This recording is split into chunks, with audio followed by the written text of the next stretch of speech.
Sample exam 8, problem number 28.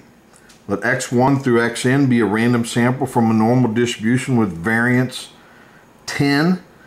If the probability that that sum is less than or equal to 44 is equal to 0.025, what is the value of n?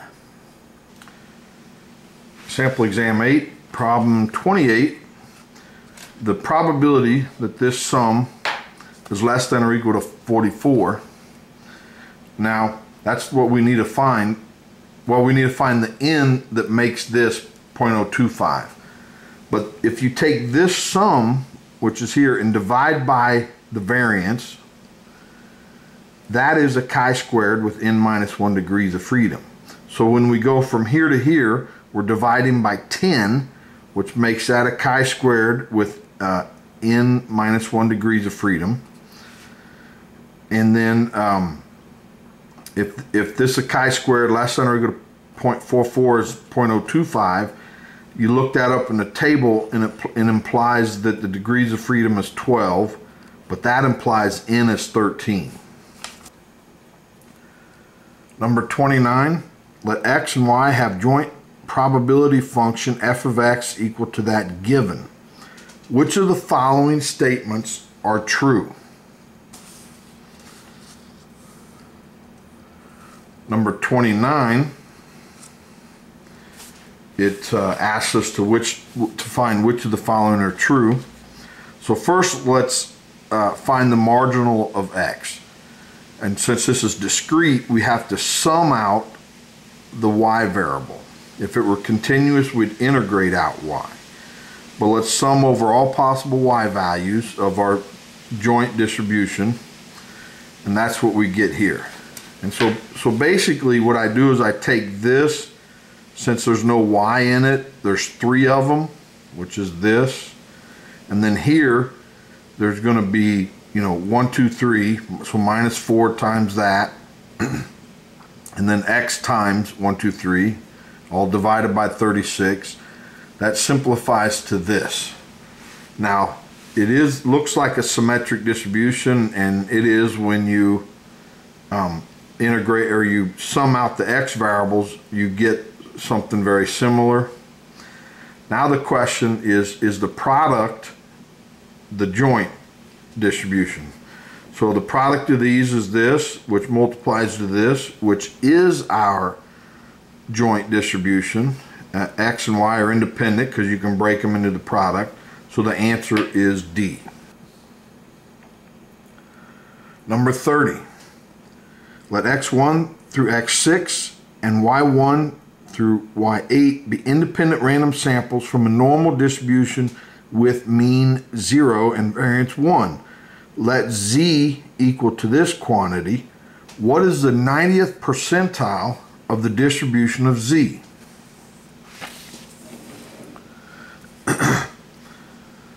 Number 30, z, we want to find the 99th percentile of this distribution. So we need to find p that makes this true. Okay, a note before we start that this sum is actually a chi-squared with 6 degrees of freedom. And you might ask why. Because if we take x, I, minus the mean of 0 and divided by the standard deviation of 1, that's a standard normal. So if you square it, it becomes a chi-squared with 6 degrees of freedom. And similarly for y, this is a chi-squared with 8 degrees of freedom. Now, x and y are independent, and that's important when you're setting up an f distribution. So you take the chi-squared divided by its degrees of freedom, chi-squared divided by its degrees of freedom, and that's an f.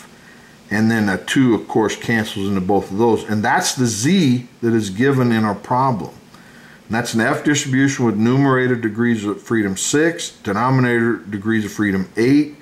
And then you look in the table and you find the p is 6.37. Number 31. The null hypothesis that mu is equal to 0 is tested against the alternative that mu is equal to 1 using a one sample t-statistic when sampling from a normal distribution, if alpha is the probability of a type 1 error and beta is the probability of a type 2 error, which of the following statements are true? So number 31, which of these are true? 1 says beta is equal to 1 minus alpha. That's false. I'm sure that you can set it up to be true, but in general it's false. Beta is 1 minus power. On 2, if alpha is constant and the sample size increases, then beta decreases, and the answer is yes. The larger the sample, if one of those errors is hold constant, the other decreases. Number 3 is if n is fixed and alpha is increased, beta decreases, and that is also true. So if you fix n and you increase alpha, so there's a bigger chance for type 1 error, that means you decrease the chance for type 2 error, so it's true. So the answer is D. Number 32. Let x and y be a continuous random variables with joint density function f of x, y equal to that given. What is the conditional probability that x is less than or equal to 1 given that y is less than or equal to 1? So number 32, we want to find the conditional probability. To do that, we need to find the marginal of y. Well, here's a graph of what the region looks like. And so to find y, we need to integrate out x. So this is y equal 2 minus x. Of course, you can put the x there and the y there when we integrate out x going this way, which is over 0 to 2 minus y. And here's our joint density, anti-derivative, limits of integration, plug it in, and we get this. So to find the probability that y is less than 1, we integrate this from 1 down to 0. And then that will equal 7/8 when you do the math. Next, we'll find the joint probability of x being less than 1 and y being less than 1, which that means we integrate from 0 to 1 and 0 to 1 of our joint density of x and y. Antiderivative of x, plug in the limits of integration, we get this. Antiderivative, plug in the limits of integration, we get 3/4. So to find this probability, that's the same as the probability, the intersection divided by this marginal. We found this to be 3/4 and this to be 7/8. So the answer is 6/7. Number 33, let x and y be independent random variables with expected value of x equal to 1, expected value of y equal to 2, and the variance of x equal to the variance of y equals a sigma squared. For what value of k is k times x squared minus y squared plus y squared an unbiased estimator for sigma squared?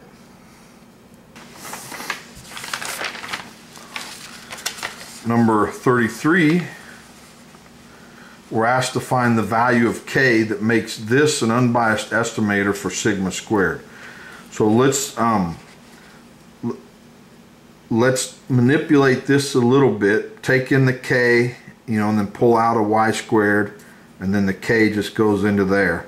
So then the expected value of this is this, the k comes out, and the 1 minus k comes out. And the relationship of expected value of x squared is the variance plus the mean squared of x. The variances are the same. So this one is the variance plus the mean squared of y. And they said we want this to be sigma squared, an unbiased estimator for sigma squared. So here we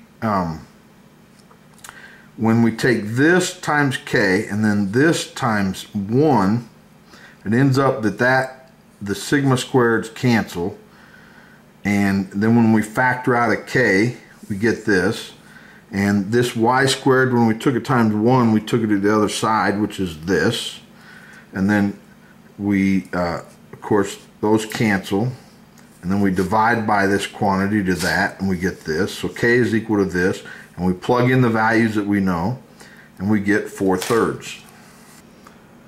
Number 34, let x have the density function f of x equal to that given. For what value of k is the variance of x equal to 2?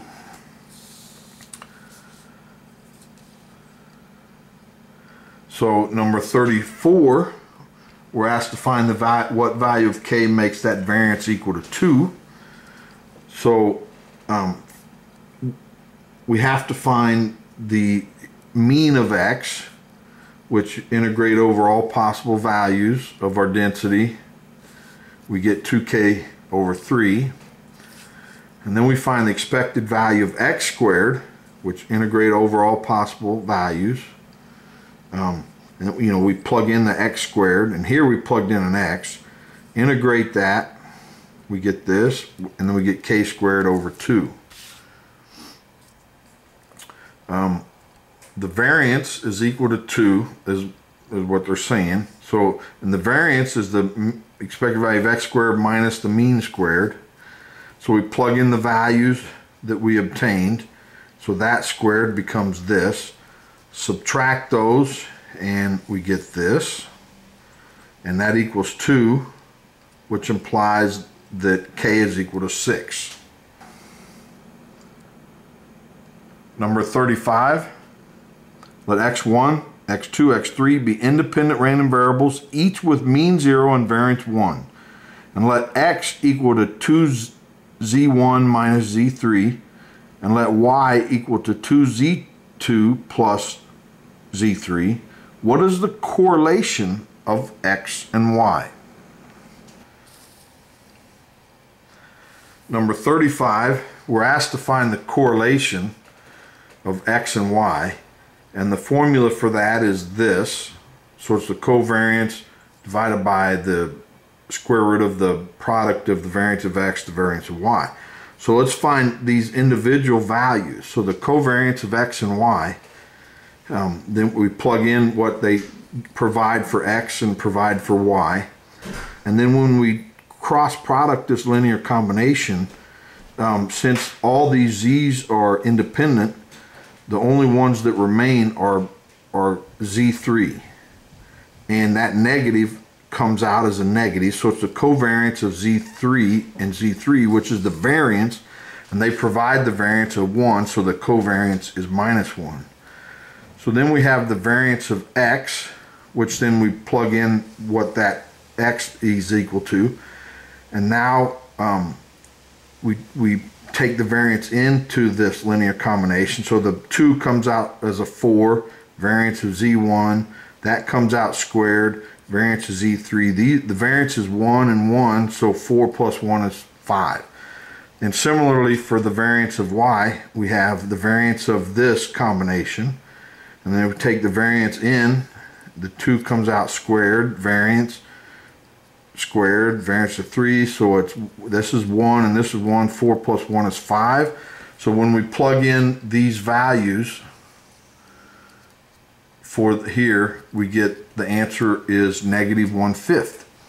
And that's all I have for this video. Hope you enjoyed it. If you did, please like it, subscribe so you don't miss the next one. Thanks, bye.